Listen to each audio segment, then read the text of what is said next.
Hello, everyone. I am so excited to be here today. I've got Lisa Baylis with us today. And if you've been following along and if you're following the thread, listening, watching, wherever you're picking up on these, we're getting to have really great conversations with different women who are making different things in their lives happen.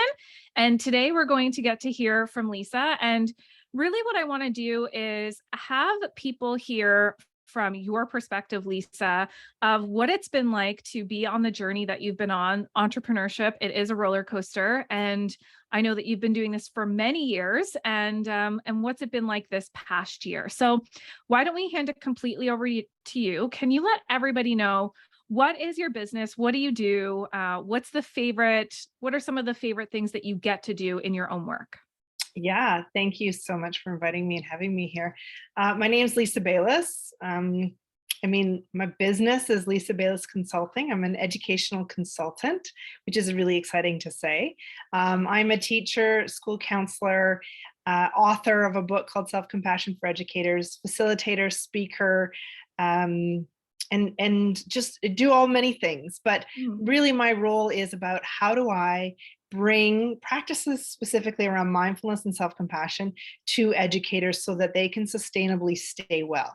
Because I see so many educators on the verge of burnout right now. And I believe the practice of self-compassion, like really meeting ourselves with the kindness that we deserve, is foundational in long-term care. And so I bring those to classroom individual teachers, but then I also look at how do we create a compassionate system in our cultures in our schools. So I also work with leaders on how do we remember to respond with empathy so that we can create compassionate communities. Just to name a few, she's written a book, she speaks on global stages. Where are you calling in from right now, actually? That's great. Today I'm in Yellowknife. I'm in Regina in a couple days from now, then Dawson Creek, and then I'm doing an online conference in Germany. I'm back up to Edmonton. I just connected with the teacher in New Zealand, and I'm talking with another educator from Ireland later. So it's so fun, so great. You're making it happen. Lisa has a book. Do you want to share the title of your book? Yeah, the book is called Self-Compassion for Educators. It's a easy and accessible read to really support teachers in learning the foundation of mindfulness and self-compassion. It's written in 3 parts: the why, the how, and the what. Why do we need to talk about this thing called well-being? Like, why is this an important component for ourselves as educators first? Many of us get into the role of being in this role of as being a teacher to do the work for kids. So why are we talking about it for ourselves? How do we then do it? How do we integrate moving from just knowing about it to actually feeling it?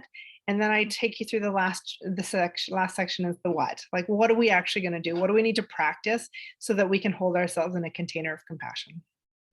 Yeah, I love that because the implementation piece is so important. Like it's nice to know that mindfulness is helpful and self-compassion is helpful. And what does that look like in Yeah. practice? And you do Yeah. a really great job of supporting that. And I remember hearing you say years ago, and it always has stuck with me, is that when our teachers are well, then our students can be well. Like if we have a teacher who's burnt out and exhausted and all of that, then what message does that translate into the classroom? And so you're not just impacting that one educator that you might speak to in the room. They go back to their classroom and impact 20, 30, 100 students, depending on the cycle of classes they teach. So yeah, your work is really potent, really powerful. Thank you.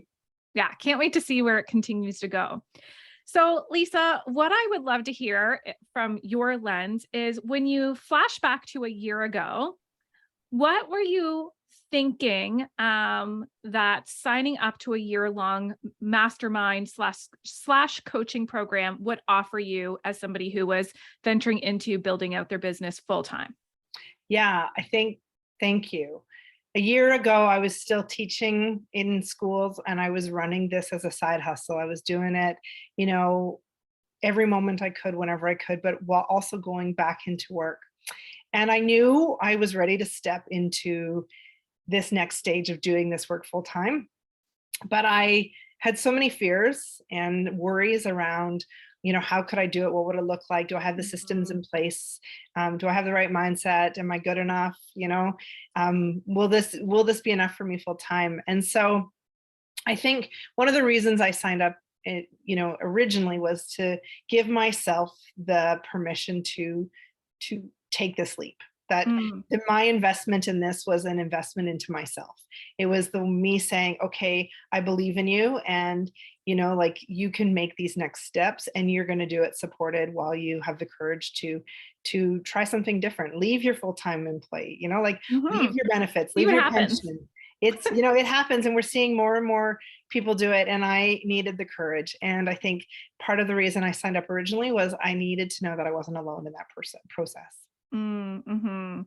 And that's just it, right? I love the whole self-permission piece of whatever we sign up for, health and wellness journey, personal development, career, when we're looking to join a community that maybe those conversations are going to be similar, it is that initial investment is like, am I worthy of this? Can I do this? Yes, I can. I'm going to see what happens. Totally.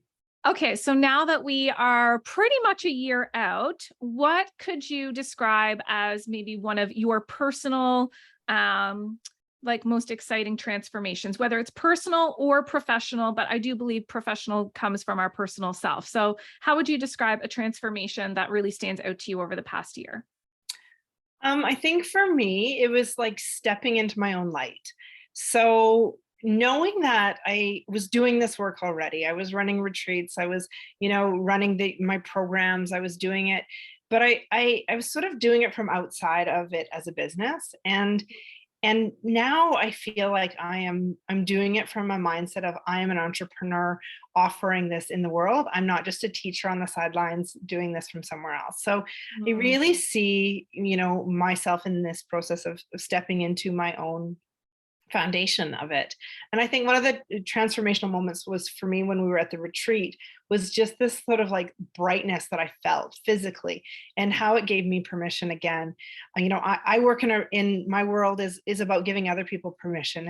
It's saying, I see mhm. your light, I value you, and I know that you can do this. And so there was an intentionality around doing that for myself. And I think that there was a container that said it's safe to do it. It's safe to step into your own full light, your own full business, and to do it in a way that is okay to be brave and bold and courageous, and think beyond where I thought I could be. Mm. And it really shifted my ability to have confidence, I think. Yeah, and I just like I can remember that moment at the retreat. Like, some people are like taking their lunch break to go eat or go have a nap, and Lisa's like, "No, I ran a mountain." And you came back with this new sense of energy, and it's like, and I do believe that that has like your energetic upgrade from that moment, and then you've continued to ride that wave of like, yeah, I'm doing this, and Yeah, here's my voice, and here's what I have to say. yeah. It's been pretty cool. I was going to say the sort of next sort of conversation that I'd love to hear from your point of view is what has the community aspect done for you, whether that was in person at the retreat or people that you've met along the way, other entrepreneurs in this program or collective calls that we've had together. What has that piece done for you? Yeah, I think it's been really neat to see women who are doing work that is different from the work that I do, finding success. Excuse me. And also, seeing their bits of vulnerability and worry and fear, and knowing that I wasn't alone. Hmm. Um, and that they were really stepping into their own roles and having the courage to do different things. I found, linking into that community, people were there to support you and give you encouragement. But it was also really neat to see how other people were doing things in different lanes, right? Hmm. And how they were showing up and using their voice, and what that could, gave me a lot of inspiration to try things that people who I probably wouldn't have seen or followed in my world, I was now able to see them because we were a part of this community and how they were showing up, and it helped to strengthen my voice too. Mm-hmm. And I see you being that for other people in the community. I think of other people who are stepping into consulting, facilitating, and they're looking at your work and they're like, oh, like you're the benchmark for them or you're up the ladder for them. So it's really cool to see, Mhm. yeah, organically how this is all unfolded. And what I would love to round off with here, Lisa, is I want people to be able to find you, to find your Mm. work. I mean, you've really done such incredible like self work over the past year. And I think that is the most important piece, the mindset piece, the Yeah. confidence piece, all of that. So why don't you let us know all of the places and ways that people can find you, support you, work with you, hire you, buy your books, all that stuff. All the ways. Mhm. Well, I mean, first of all, if you're just wanting to learn a little bit more about this work, the book is a great place to find and to start with, and it's available on any online platform and in most bookstores. It's called Self Compassion for Educators, and it's a great book not only to read for yourself, but with a buddy or in a book club. Mhm. I've heard a lot of communities across North America book clubbing it, and it's been a really great place to share in community. So the book is a great intro into who I am and the work that I do.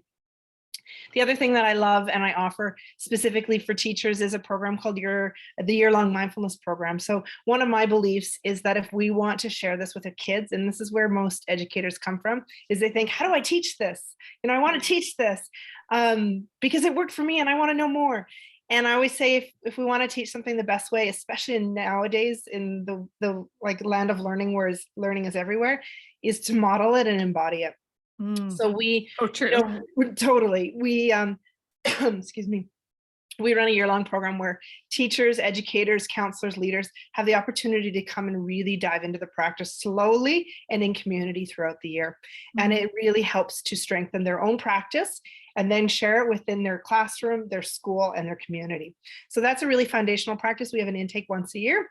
But in the meantime, if you're thinking that you might like to know more about that, I offer all kinds of short courses throughout the year. I have a 5-week course coming up early January to sort of get an integration of what this could feel like as a smaller step.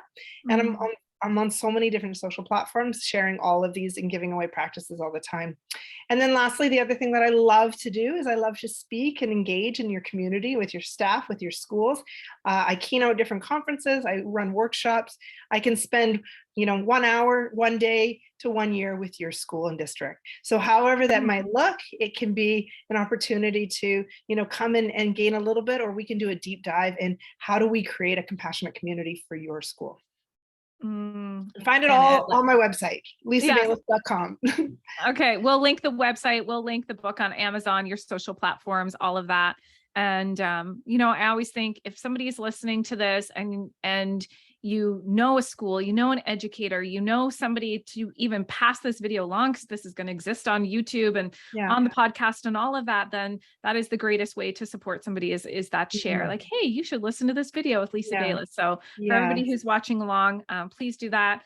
Lisa, thank you so much for taking your time to share your perspective, your lens on what it's been like to spend the last year together. I'm so grateful. I know Kayla is as well. And we just can't wait to continue to see where you go, because it's almost like it's just the beginning. Mhm. I can feel that my snowball is just growing. Yes. So thank you for being such a huge foundation in that beginning of the role, because it's been pretty awesome and it's just going to keep going faster. Thanks, Lisa. Have a You're great day. welcome.